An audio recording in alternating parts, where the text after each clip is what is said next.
గత బీఆర్ఎస్ ప్రభుత్వం చేపట్టిన సాగునీటి ప్రాజెక్టులో పెద్ద ఎత్తున అవినీతి చోటు చేసుకుందని తెలంగాణ బీజేపీ అధ్యక్షుడు కేంద్ర మంత్రి కిషన్ రెడ్డి ఆరోపించారు. ఈ ప్రాజెక్టులపై దర్యాప్తు చేయాలని అన్నారు.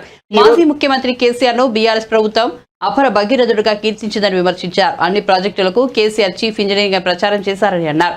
మరి ఆయన నాయకత్వంలో కాళేశ్వరం ప్రాజెక్టుకు ఖర్చు చేసిన లక్షల కోట్ల పరిస్థితి ఏమిటని ప్రశ్నించారు. ప్రాజెక్టుల్లో జరిగిన తప్పులు బయటకు రావాల్సిందేనని చెప్పారు. కాంగ్రెస్ పార్టీ ప్రభుత్వం నేను అడుగుతా ఉన్నాను, నిజంగా కాళేశ్వరం ప్రాజెక్టులో జరిగినటువంటి అవినీతి పైన దర్యాప్తు జరగాలని కోరుకుంటున్నారా లేదా? దోషులకు శిక్ష పడాలని కోరుకుంటున్నారా లేదా?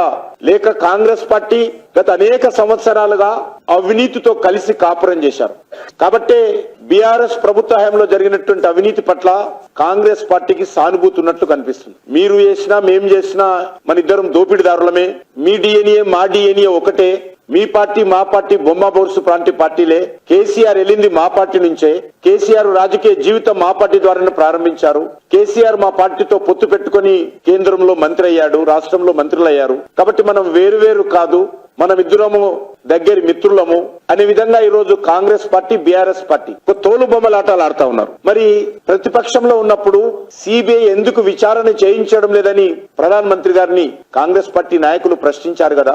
ఈ రోజు ఎందుకు సిబిఐకి దర్యాప్తుకు అంగీకరిస్తూ కేంద్ర ప్రభుత్వానికి ఉత్తరం రాయడం లేదో ముఖ్యమంత్రి గారు చెప్పాల్సినటువంటి అవసరం ఉంది. నేను నేరుగా ముఖ్యమంత్రిని ఒకటే ప్రశ్నిస్తున్నాను, మీకు చిత్తశుద్ధి ఉందా లేదా?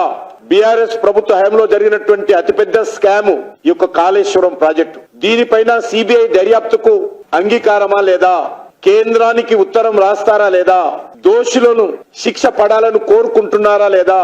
లేక మీకు బీఆర్ఎస్ పార్టీకి మజ్లిస్ పార్టీ మధ్యవర్తిత్వం చేసి ఏమైనా అంగీకారం కుదిర్చిందా? ఈ రోజు తెలంగాణ ప్రజలు కోరుకుంటున్నారు. మీరు ప్రతిపక్షంలో ఉన్నప్పుడు చెప్పారు కదా, ప్రధానమంత్రి గారిని సవాల్ చేశారు కదా, బీజేపీ బీఆర్ఎస్ ఒకటైనటువంటి తప్పుడు వితండవాదం ఎన్నికలకు ముందు తెచ్చారు కదా. ఈ రోజు నేను సవాల్ చేస్తా ఉన్నాను బీజేపీ స్టేట్ ప్రెసిడెంట్ గా, మీరు బీఆర్ఎస్ పార్టీ కాంగ్రెస్ పార్టీ ఒకటి కాదు అని అనుకుంటే దమ్ముంటే సిబిఐకి దర్యాప్తుకు ఆదేశించాల్సిందిగా నేను సవాల్ చేస్తా ఉన్నాను. ఆదేశించినటువంటి 48 గంటల్లో సిబిఐ దర్యాప్తు ప్రారంభిస్తుందని కూడా నేను హామీ ఇస్తున్నాను. తెలంగాణ ప్రజలను కూడా కోరుతా ఉన్నాను, తెలంగాణ ప్రజలు ఏదైతే ఆకాంక్షించారో, ఏదైతే కోరుకున్నారో, టిఆర్ఎస్ ప్రభుత్వం యొక్క అవినీతి కుంభకోణాలపైన దర్యాప్తు జరగాలని కోరుకుంటున్నారో